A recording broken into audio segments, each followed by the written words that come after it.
population. When the moon rises, the haunting calls of Eurasian wolves echo like ancient chants drifting through old monasteries. The Carpathian Mountains. This is home to red deer, roe deer, and thousands of native plant species.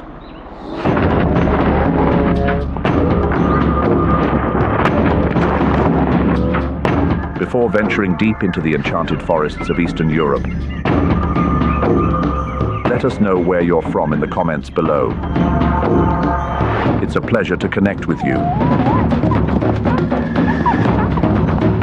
Now, let's head into the woods and discover.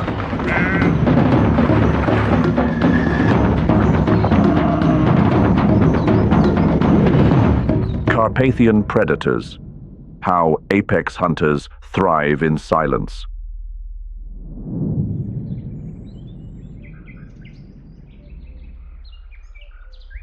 Through the thick veil of fog, the massive brown bear moves quietly, tracing the final lingering marks of autumn. Against the snowy backdrop, Eurasian wolves stay close on the lonely trail left by red deer, missing nothing that stirs.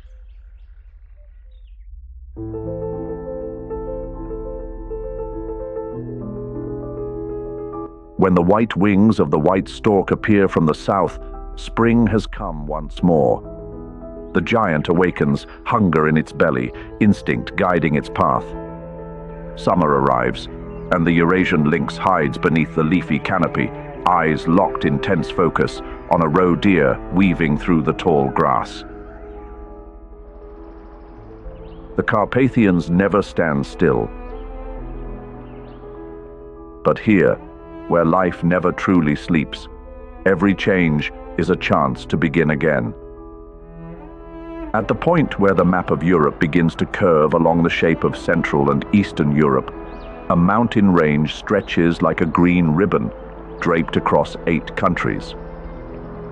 The Carpathian Mountains, nearly 1,500 kilometers long and covering more than 190,000 square kilometers, are a land of layered life and a geological history shaped over millions of years.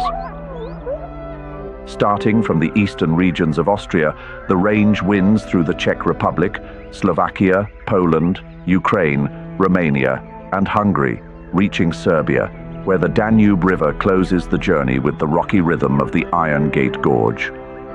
Beneath the surface, the Carpathians hold a geological tale that began in the Mesozoic and continued through the Cenozoic era.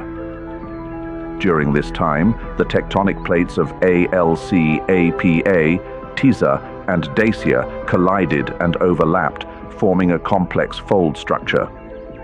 Layer upon layer of flysch-type sedimentary rocks were uplifted into mountain ranges, interspersed with plutonic granite masses at the core. The geological tremors still linger, quietly pulsing through the rock crevices, a silent reminder that the formation of the Carpathians is a story still unfolding.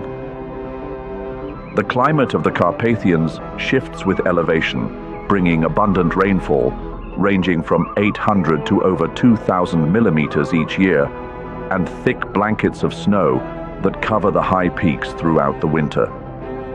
Summer is gentler, with cool breezes gliding over alpine meadows, creating a harmonious contrast.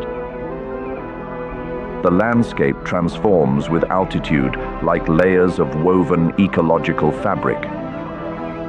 Broadleaf forests give way to ancient coniferous woods, which gradually transition into low shrubs and cold-hardy vegetation. The Carpathian Mountains ecosystem is also home to over 4,000 species of wildlife, including more than 100 mammal species, 350 bird species, and 50 species of reptiles and amphibians, and over 100 species of freshwater fish. As autumn begins to weave its way into the Carpathians, the region shifts in its own distinct rhythm. The air turns cool and crisp, humidity rises, and rainfall becomes more frequent, averaging between 50 and 90 millimeters per month. The higher you go, the more the temperature drops, creating clear ecological layers from dense coniferous forests to Krumholtz shrub zones and alpine meadows. Autumn marks a transitional phase in the ecosystem as life prepares for the approaching winter. Plant growth slows and animals begin storing energy.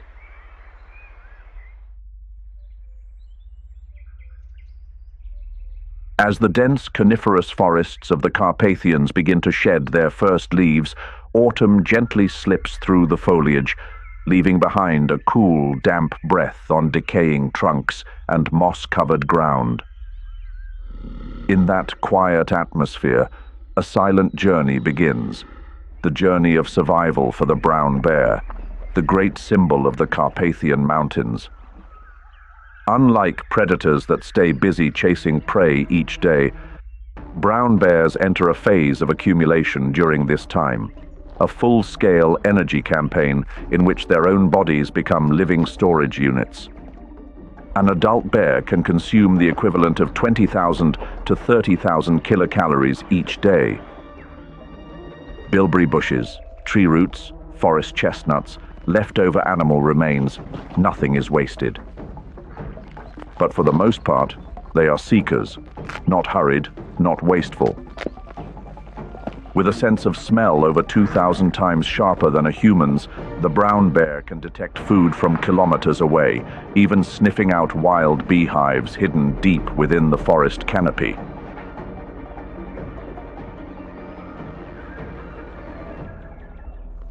On the surface, everything seems slow, but inside, their bodies are entering a finely tuned biological preparation. Their layer of fat thickens day by day, becoming a vital energy reserve for the freezing months ahead. As the weather sharply cools in late November, the bear finds a den, perhaps a hollow tree, a rocky crevice, or a dugout shelter, where it will enter a state known as torpor, often referred to as winter sleep. Using its claws, it clears away dead leaves, scrapes in dry soil, and drags in branches to line the floor as if preparing a cradle for a 100-day slumber.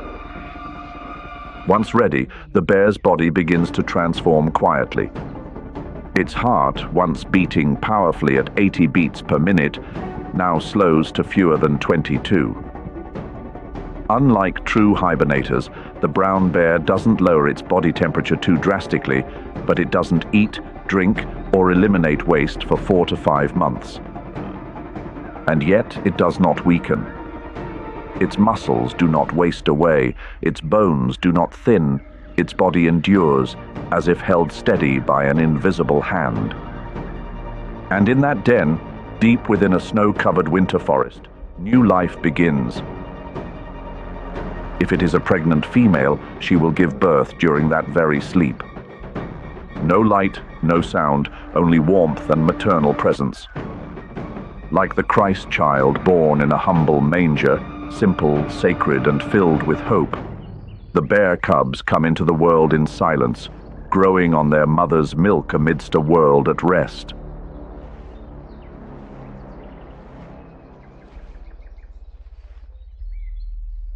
Beneath the ancient canopy of the Carpathian forest, where the rustling wind blends with the quiet footsteps of the brown bear, another resident is equally immersed in the rhythms of daily survival.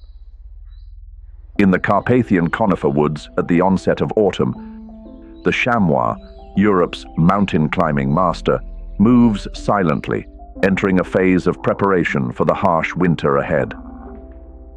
Estimates in 2024 suggest that the Carpathian population numbers around 9,000 to 11,000 individuals, monitored through GPS tracking and camera traps in protected areas of Romania and Slovakia.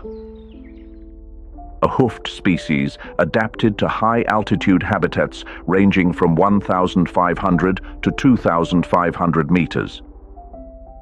The chamois has a compact, muscular body and uniquely designed hooves, with a hard outer rim and a soft inner pad that allow for strong grip and balance on rock. They can leap vertically up to 2 meters and cover distances of up to 6 meters in a single bound, moving effortlessly across snow and loose scree. In autumn, their coat darkens to a deep brown for warmth and camouflage, while the white markings on their face and rump help individuals recognize each other from afar. Their diet also shifts. Instead of summer flowers and grasses, they begin feeding on bark, lichens, mosses, and pine needles, and can even go without food for up to 2 weeks during harsh conditions. Chamois are active during the day, resting at midday in high, open spots. Females and young form herds of 15 to 30 individuals, while adult males tend to be solitary. During the mating season, which peaks from late November to early December, males rejoin the herd and compete using their long, curved horns, measuring 20 to 30 centimeters, that do not shed and continue growing for life. Their cardiovascular system and high red blood cell count make them perfectly suited for thin mountain air. At the slightest sound, the entire herd can dart away at speeds of up to 50 kilometers per hour, vanishing behind rocky cliffs. Whistling calls and foot stomps are typical warning signals within the herd. One of their natural predators is the Eurasian lynx, the third largest wild carnivore in Europe.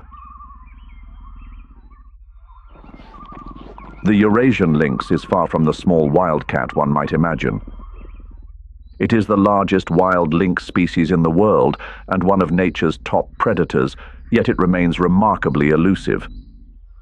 This feline is a direct descendant of ancient lynx species that originated in the cold forests of Eurasia, evolving into a solitary hunter with flawless ambush tactics. Today, this subspecies remains stable across the woodlands of Eastern Europe, Scandinavia, and Siberia. In the Carpathians, it stands as a symbol of ecological restoration. As of 2024, estimates by the IUCN Species Survival Commission Cat Specialist Group and research from Lynx Project Europe place the Carpathian population between 2,100 and 2,500 individuals, primarily found in Romania, Slovakia, Poland, and Western Ukraine.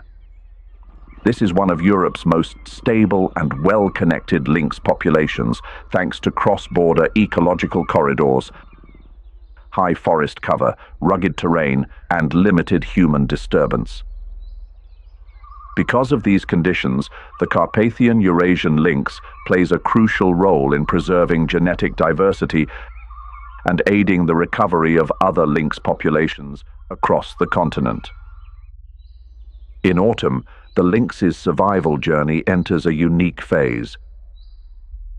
Though it is not the breeding season, this is a time when the lynx must maintain its strength and energy to prepare for the long winter ahead. Midday sunlight filters through the high canopy of the Carpathian forest, casting fractured beams across the forest floor like shards of a broken mirror. With its silver-gray coat flecked with brown, the Eurasian lynx has no need for darkness to stay hidden. Sunlight broken by branches becomes its ally, blending it seamlessly into the forest backdrop like a shadow among ancient trunks.